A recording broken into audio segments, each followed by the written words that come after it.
Pablo, después de tanto que le den. O después de ese programa que nosotros hacemos fuera del aire. Así interesante, interesante. Pablo Maquina. Muy buenos días, muy buenos días. Ahora resulta que hay que cuidarse no solo de la delincuencia física, sino de la mediática, el arte. Ay, los derrotados del triunfo ajeno. Un abrazo a Jackie Núñez del Risco, donde esté, si es que está o está llegando. Qué frase, compadre, como dice Freddy Ortiz. Uno viene haciendo el esfuerzo de no hablar de política, pero la verdad es que es sumamente difícil. Antes de cualquier cosa, el abrazo de siempre para el expresidente Leonel Fernández, que está de cumpleaños. 57, 58 son a nivel que más o menos. Son 64. 64 años cumple hoy. Me lleva más de Leonel Fernández Reina. ¿Te acuerdas, Pablo, bueno, la canción? ¿Qué te puedo decir que tú no hayas vivido? ¿Qué te puedo contar Ana Belén, que tú no hayas contado? Yo también nací en el 53. Sí, de ahí viene, es toda una generación marcada por el efecto Marilyn Monroe. Sí, y la posguerra del 45, los baby boomers. Y llama, hagan el ejercicio. Mucha gente simbólica de su tiempo nació en el 53. Gente muy destacada. Hay una generación del 53. ¿En cuál década fue que tú naciste? Interesante. No, yo no niego mis 50 años. Yo te doy un dato, Pablo. Que tú no vamos niegas. a trabajar. Bueno, vamos con Pablo. Julio, hay que trabajar. Si me pagan demasiado. Mira, tú sabes que yo les salgo caro este programa. Pablo, no me dejan Pablo, justificar mi salario. Ayer escuchaba yo la canción Tin Man de América, El hombre de hojalata, que fue en 1973, 10 años después. Ajá. Yo lo hubiese cambiado sin pensarlo, haber vivido los años 60 como adulto.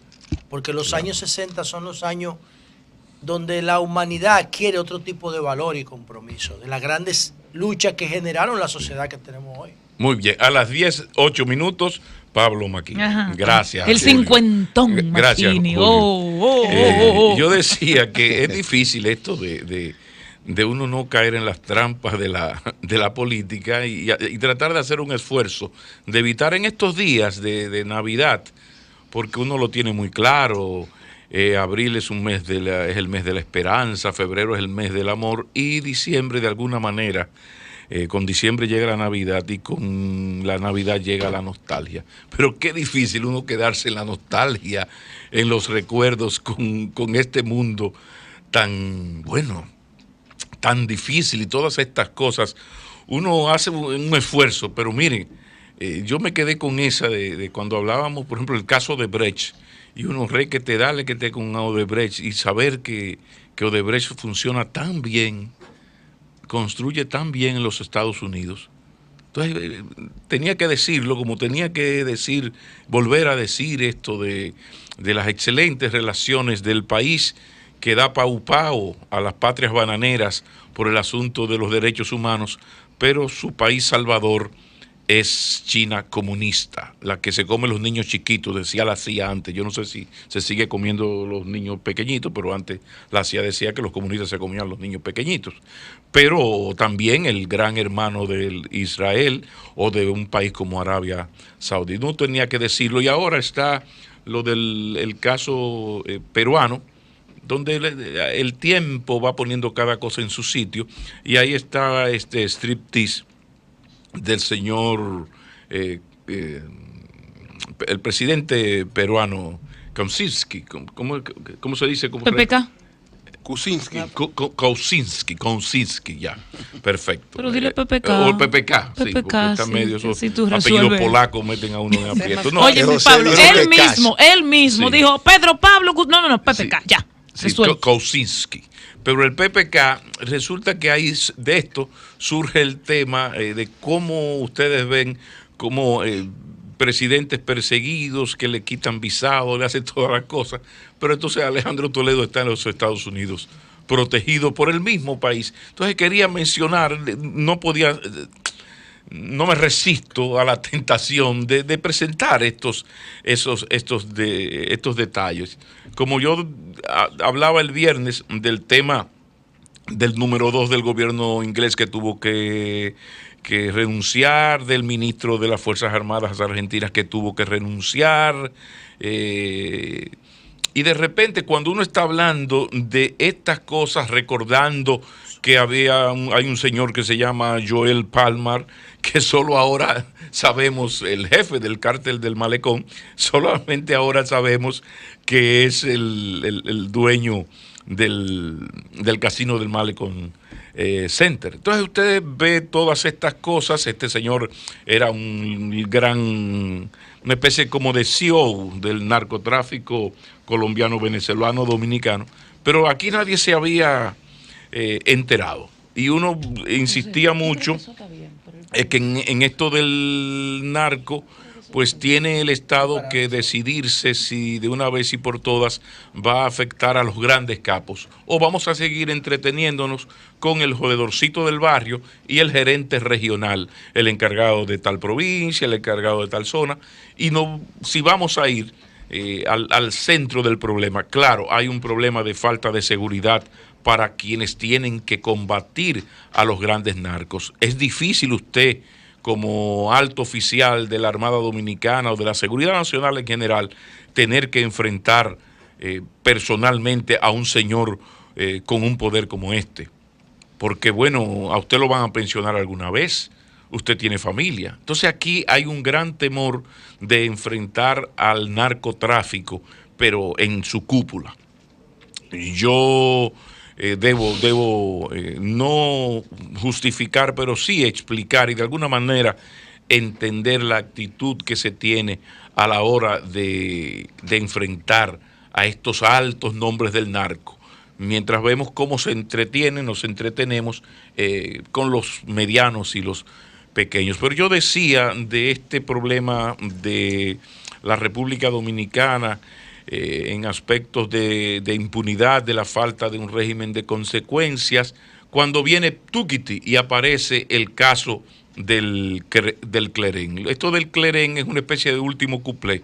El Clerén no es más que el romo de los pobres, pero de los más pobres entre los más pobres, pobrísimos. Entonces, eso existe. Desde que yo era niño, uno escuchaba hablar del Clerén, eso no es noticia.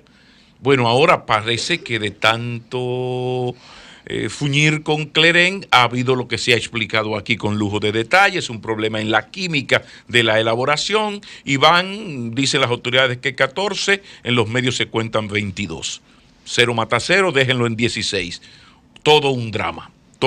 Si un Chivarriga lo hubiera intoxicado a unos señores en Capcana, yo me imagino lo que hubiese sucedido en el país. Pero bueno, ¿esto qué tiene que ver? Bueno, tiene que ver con la rabalización institucional de nuestro país, porque el Clerén se vende libremente. Hoy en el editorial Listín hablaba de la palabra clandestino, lo clandestino no toca cuando se habla de Clerén. El Clerén es una industria alternativa, una empresa informal, pero de grandísimo reconocimiento en el país. Mientras tanto, viene la pregunta, hay por lo menos 14 fallecidos en todo esto y subiendo la lista. Bueno, aquí hay una lista precisamente de agencias del Estado que tienen que dar una explicación o deben decir si al fin. Ahora, como hay una tragedia y eso está en los medios y la gente imagina que se intoxicó con un whisky de 18 años y murió un ser querido y se sensibiliza un poquito, pero entonces esto tiene que ver con industria y comercio, porque alguien te está vendiendo alcohol sin tener permiso para hacerlo. Con la dirección de aduanas, porque la fabricación es esencialmente del lado haitiano, aunque aquí también siempre se ha fabricado Clerén. Pero también está, por supuesto, Salud Pública, para no hablar de la Policía Nacional, el Ministerio de lo Interior, el Ministerio de Defensa. Entonces, ahora ocurre esta tragedia y todo el mundo se da golpes en el pecho, como en el caso de la mujer. Dale que te pego, pero no vamos a lo fundamental, que por cierto, que una mujer vista atrevida, de manera muy atrevida, puede provocar que usted le haga una crítica en una tertulia de amigos. Ahora, tenemos que cuidarnos mucho de no matar dos veces a la víctima.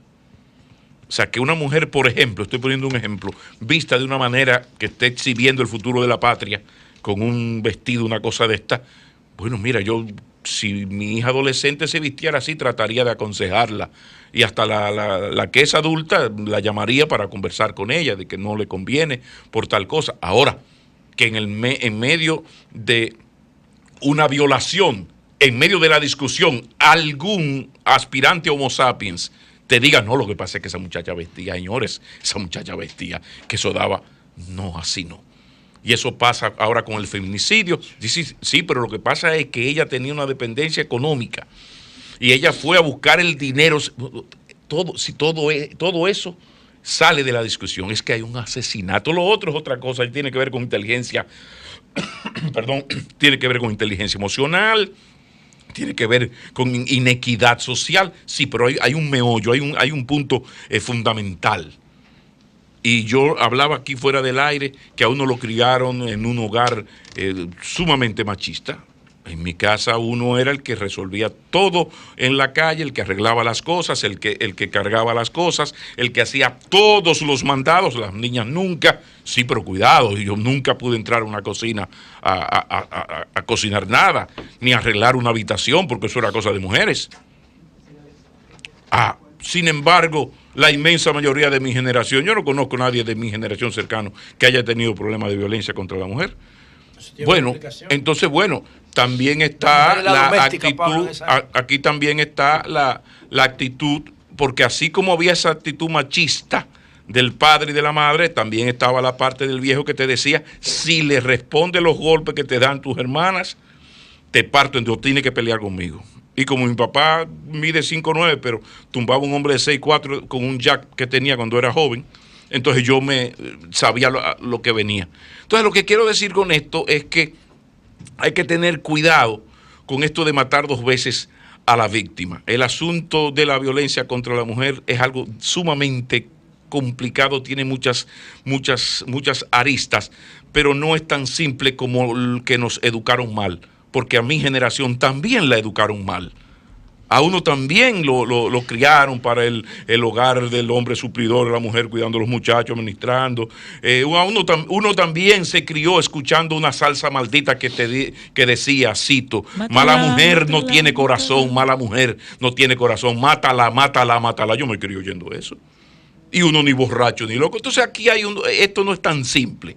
Esto no es tan simple. Tiene que ver con la salud mental de la gente, tiene que ver con un cambio de tiempo, el cómo reacciona el macho ibérico a la incursión de la mujer en la vida laboral, a la no dependencia de la mujer en el plano económico del hombre, pero también tiene que ver con las redes sociales, con estos, como se citan mucho aquí, los cambios de paradigma. Entonces es algo muy, muy complicado. Mientras tanto, uno lo que quiere insistir es quizás en lo de la crianza, en lo que se hacen las marchas y se hacen todas estas iniciativas maravillosas, aplausos, qué bien, que cada quien converse con sus hijos, con sus hijas, luche por preparar a sus hijas para que sean independientes económicamente y que cuando se casen sea un proyecto, se una junto a un joven a un proyecto en común, no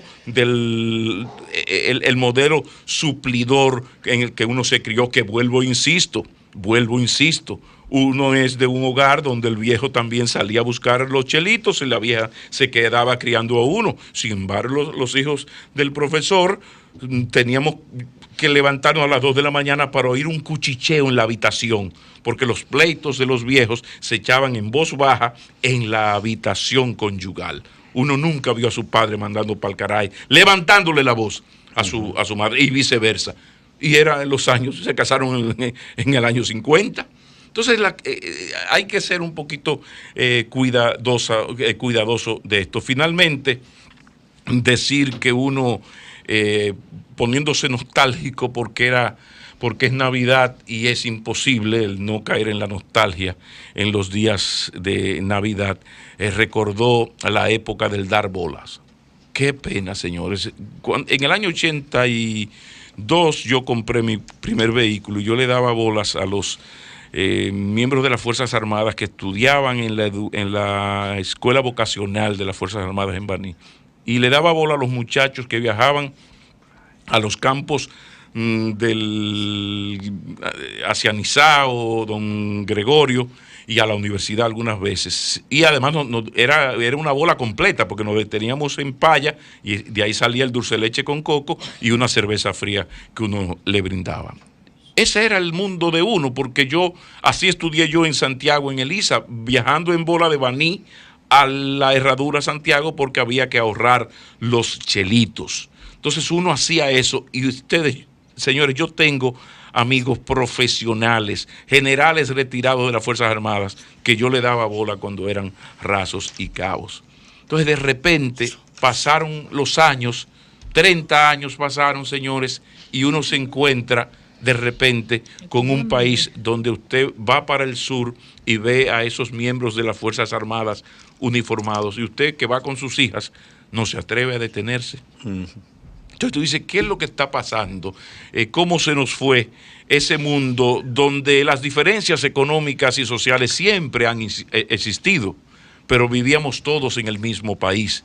La diferencia entre un bachiller del Liceo Francisco Gregorio Villini y uno del Calazán o de La Salle no era abismal, porque todos estudiábamos por ejemplo, álgebra con el libro de Baldor.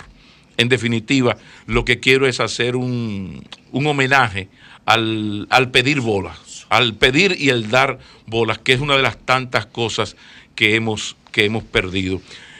Cabral Facundo le preguntó a su abuela, caramba, abuelita, ¿y qué usted dijo cuando le informaron que había muerto Gardel? Uno está como la abuelita de Gardel, de Cabral, cuando murió Gardel, porque la abuelita respondió, mi hijo, ahora sí que somos pobres. Cambio fuera.